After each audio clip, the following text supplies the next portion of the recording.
Salut à toutes et tous. Un petit problème de santé me retient à domicile aujourd'hui et je regrette beaucoup de ne pas être avec vous ce soir. Permettez-moi pourtant de dire que notre réunion est importante.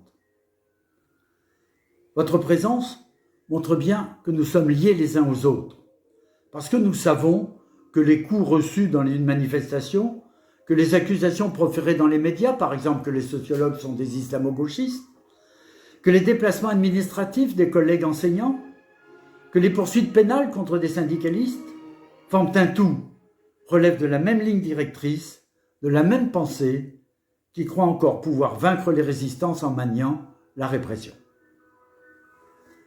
Le capitalisme néolibéral sait bien que les salariés, regroupés, communalisant leurs revendications, élaborant ensemble des projets pour créer un monde moins inégalitaire, plus solidaire, plus heureux en somme, représente une force capable de le bousculer.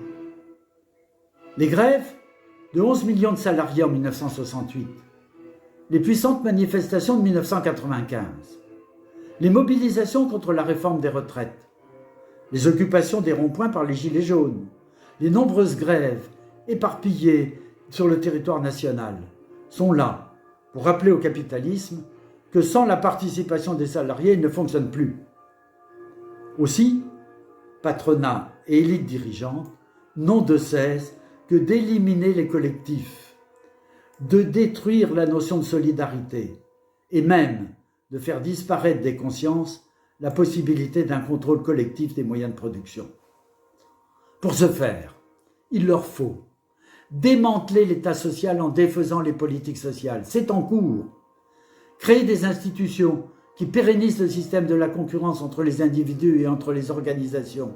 C'est largement fait avec les différentes lois qui modifient complètement le droit du travail.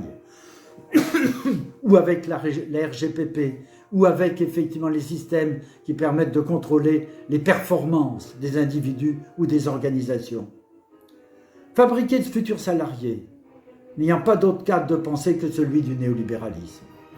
Et en attendant, menacer les résistants, écarter les récalcitrants, sanctionner les plus militants, en un mot, faire des exemples, pour que non seulement avec la peur, la soumission résignée s'installe, mais surtout pour que l'idée même d'un autre monde possible disparaisse des consciences. Mais lorsque les groupes dominés, pour défendre le mode de vie que les luttes de leurs prédécesseurs leur ont permis d'obtenir, pour étendre leur protection contre les aléas de l'existence, pour organiser le monde pour que leurs successeurs vivent plus heureux, prennent trop d'ampleur, lorsque ces résistances remettent en cause l'ordre établi, il ne reste plus aux classes dominantes apeurées qu'à réinstaller, par la force s'il le faut, un pouvoir menacé. Et tout semble montrer que le néolibéralisme, pour vaincre les derniers obstacles que lui opposent des dominés qui résistent à l'imposition de l'esprit du capitalisme, ne peut que dériver vers l'autoritarisme. L'histoire nous rappelle que cela a déjà été le cas. La brève puissance de la classe ouvrière mobilisée durant les occupations d'usines en 1936 avait épouvanté et mis en rage le patronat. Aussi, les classes dirigeantes, entre 1938 et 1940, ont eu vite la volonté d'organiser une reconquête du pouvoir pour établir en France un régime autoritaire. Ce patronat rêvait de l'écrasement du salaire, de l'élargissement des profits, d'un effort intensif de travail. Je cite, « Une fois obtenus les pleins pouvoirs, le 6 octobre 1938, après un échec bien organisé de la longue grève des dockers marseillais, Daladier fit promulguer, le 12 octobre, 32 décrets-lois qui revenaient sur tous les acquis de 1936. La répression des syndicalistes s'ensuivit. En plus, le gouvernement de l'époque permettait la chasse aux étrangers indésirables. La répression, bien sûr, s'accentuera avec la dictature de Pétain. Elle imposait la crainte au plus grand nombre. Il faudra la grève des cheminots de Lyon à Oullins en octobre 1942, brutalement réprimée, pour que l'on comprenne que même sous une dictature, une mobilisation collective devenait possible. Bien entendu, comparaison n'est pas raison, Et le contexte actuel n'est pas celui de 1938, ni a fortiori celui de 1940-1944. Mais la logique de la reconquête par la bourgeoisie capitaliste d'un pouvoir menacé par toutes les conquêtes sociales est bien la même.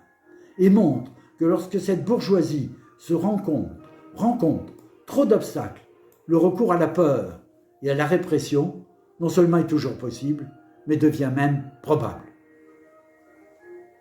Mais le fait que ce soir, des hospitaliers, des cheminots, des chercheurs, des enseignants, des employés, des agents de la fonction publique, des salariés, en somme, quel que soit leur statut, leur passé, leur vie quotidienne, soient réunis dans ce meeting contre la répression, au coude à coude, les uns avec les autres, montre bien que nous pouvons faire en sorte que la peur ne s'installe pas, que la résignation ne l'emporte pas, que la soumission ne s'installe pas pour longtemps. En se mettant en grève en 1942, les cheminots ouvraient la voie aux luttes qui conduiraient à la mise en place en 1945-1946 de l'État social et de cette merveille de la civilisation moderne qu'est la sécurité sociale.